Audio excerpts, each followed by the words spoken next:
Gelin de buraya bırakıyoruz. Sizi de getirin. Size geçmiş olsun. Allah yardımcı olsun. Sağ olun.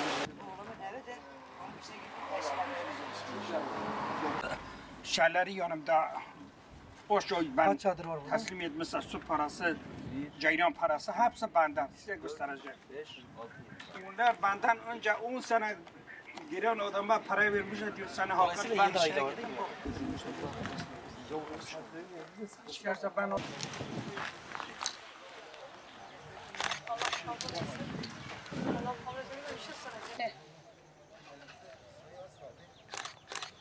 Biz kiracıydık, evimiz yıkıldı. Eşyalarımız altında kaldı. 2 kızım, 2 oğlum var. Eşim çalışamıyor. Böbrek hastalığı. Hiçbir gelirimiz yoktu. İhranet vardı değil mi? Evet. Tamam. Ağır hasarlı, ağır Kaydınız var zaten. Orada TC'nizle, kimliğinizle gitmeniz yeterlidir zaten. Yeterli. Kimliğiyle gitsem yeterli. Tamam. Babana falan götür. O bize kalktı sevk etti. Hanım öldü, o kendisi gördü ki yazmazda kalmış. Bunlar diyor kendisi ölmüş bir. Yeni Ben de o mezarlık değil mi? 8 senedir o muhtarın damındaydım.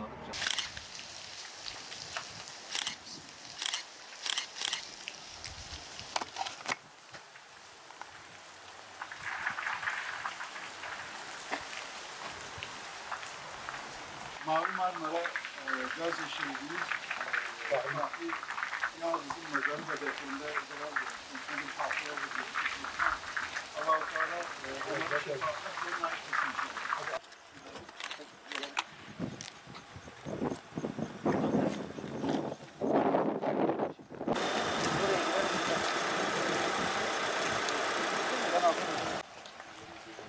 Bismillahirrahmanirrahim. Şu an Adıyaman'da yeni mezarlık alanındayız. Gerçekten de insanları derinden etkileyen acılarla dolu bir sahne var burada. Mesela burada küçük bir bebeğimizin mezarı var. Yan yana defnedilmiş aynı aileden kardeşlerimiz var. Allah hepsine rahmet eylesin inşallah. Acılarla dolu gerçekten. Allah-u Teala hepsinin mekanını cennet etsin. Umut Kervanı merkez olarak deprem bölgesindeki illerimizin ziyaretlerini sürdürüyoruz.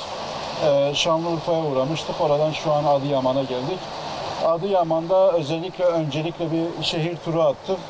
Hala şu an ağır hasarlı binaların kaldırılmadığı, birçok yerlerde, çadırlarda hala yaşayan depremzede kardeşlerimizin olduğunu gördük. Mağduriyetler hala devam ediyor.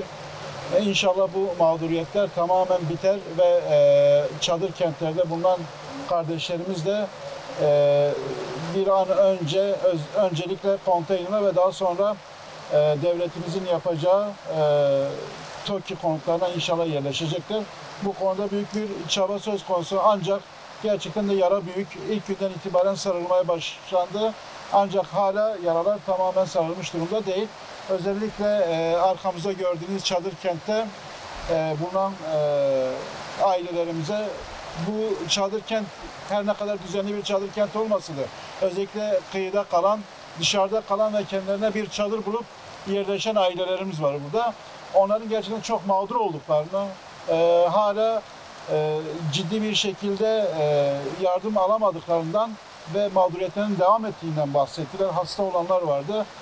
Ağlamaklı sahneler de oldu. İnşallah bizler Umut Kervanı olarak ilk günden itibaren Adıyaman'daydık. Diğer deprem bölgesindeki illerimizdeydik. İnşallah bu yardım çalışmalarımız devam edecek. Biz özellikle yaklaşan Kurban Bayramı vesilesiyle de kurbanlarımızı, bu vekaletleri inşallah kurban bölgesinde, deprem bölgesinde inşallah bu kurbanlarımızı keseceğiz ve buradaki mağdur kardeşlerimize inşallah ulaştıracağız. Burada özellikle ben tekrardan hayırseverlerimize seslenmek istiyorum. 2023 kurban vekaletlerini Umut Kervanı aracılığıyla deprem bölgesine kesilmesi için bizlere vermelerini ve o keseceğimiz kurbanlarla inşallah bizler buradaki ihtiyaç sahibi olan kardeşlerimize inşallah ulaştıracağız. Rabbim kardeşlerimizin yardımcısı olsun. Gerçekten de şu an yağmur gördüğünüz gibi çok şiddetli yağıyor. Hala çadırlarda kalan ailelerimiz var. zor durumdadılar. İnşallah bir an önce onların da bu ihtiyaçları giderilir ve konteynerlere geçerler.